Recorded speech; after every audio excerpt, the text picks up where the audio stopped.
As Nintendo's classic video game series comes up on its 35th anniversary, it's time to put all the main entries in their place. In this video we are going to make a top of all the Zelda video games. Are you ready? Let's start. Do you want to win an iPhone 12 or maybe a PlayStation 5?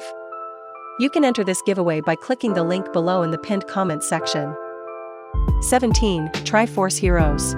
The 3DS's multiplayer Zelda game wasn't so much bad, unless you tried to play it by yourself, laboriously switching between all three characters, and what I do remember mostly involved shouting impotently at the screen as some online playmate entirely failed to see the solution to a puzzle that was staring them in the face.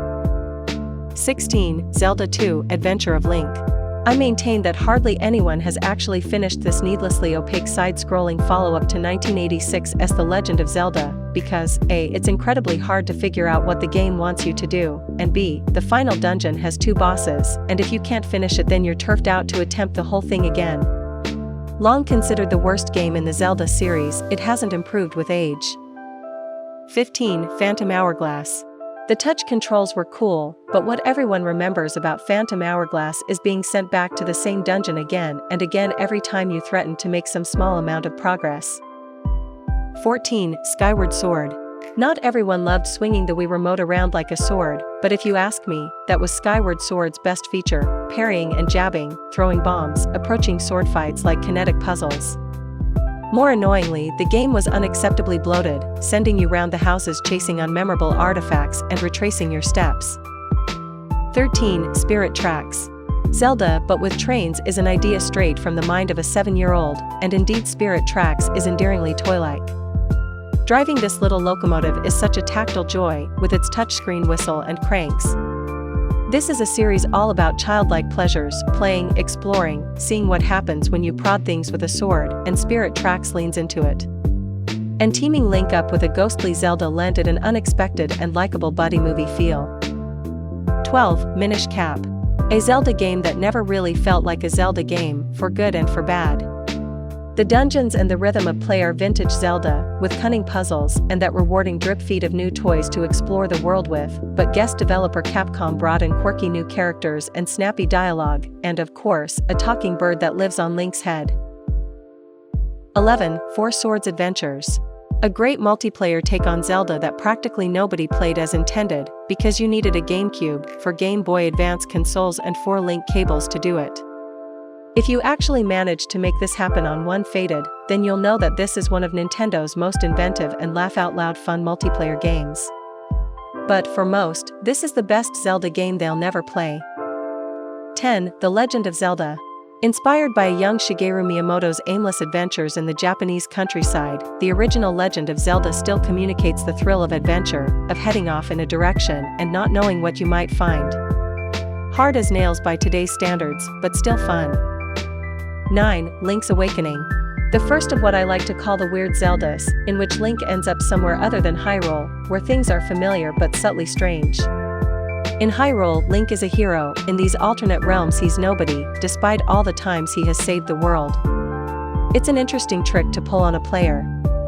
Link's Awakening is dreamlike and action-heavy, with none of the mythic qualities of A Link to the Past, but its mysteriousness is endearing. 8. Oracle of Ages Seasons.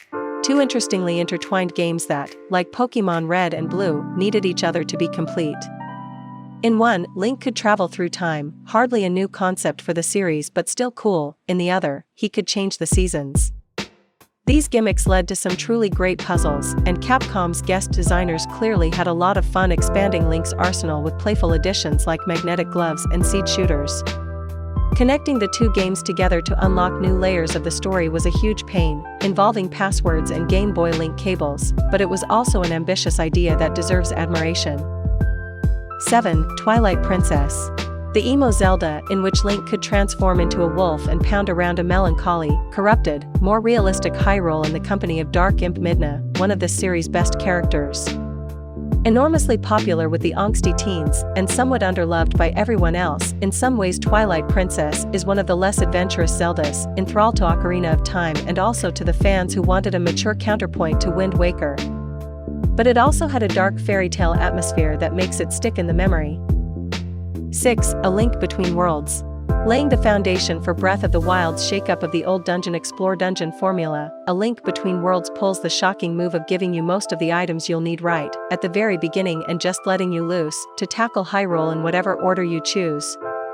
A nostalgic tribute to Link to the Past that also rewrote the Zelda rulebook, and looked particularly cute as well. 5. Wind Waker. Stop for a minute and think about the music that plays the first time you set sail on the King of Red Lions in Wind Waker. It still plays in my head every time I look at the sea. A rushed third act can't ruin this most characterful of the Zelda games, with its childlike Link and his unforgettable cartoon expressions, its playful pirates and gambling pigs, the islands that dot a flooded Hyrule, each housing its own secret or puzzle or tempting diversion. Wind Waker properly captures the spirit of adventure and exploration that is at the very heart of Zelda. 4. A Link to the Past.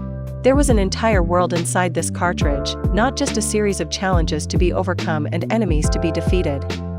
Called by a voice in his head to go to Hyrule Castle in the driving rain, flipping between light and dark versions of Hyrule, Link slowly uncovers a realm brimming with secrets, hidden chambers and whispers of artifacts that might exist only in legend.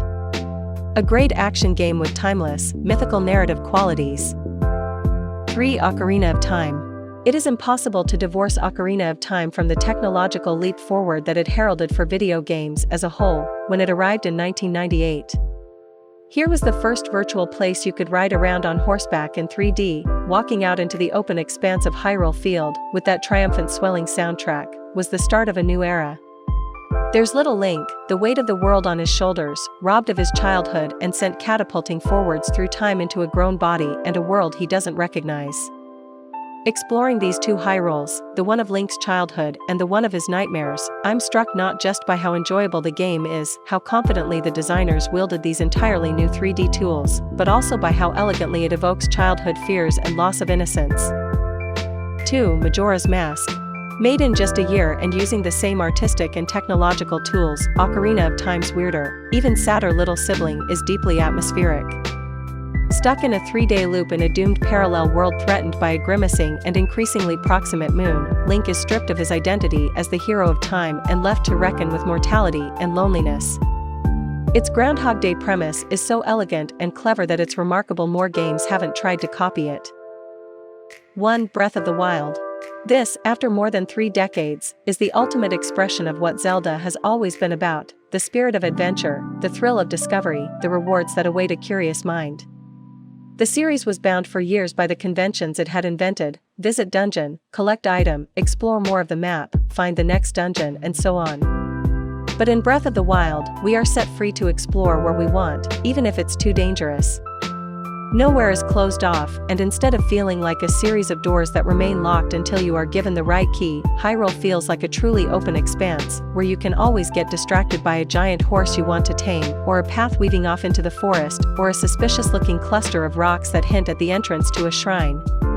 And inventing creative and absurd ways to do what you need to do is a huge part of the charm. Link's various telekinetic abilities have their obvious uses, such as moving tree trunks around to create bridges, but you can also use them to freeze a boulder in time, thwack it repeatedly with a giant hammer, then cling to it as it catapults across the landscape. Such creative play had never been possible in this series before, and it makes Breath of the Wild feel more personal, a game upon which you can make your mark.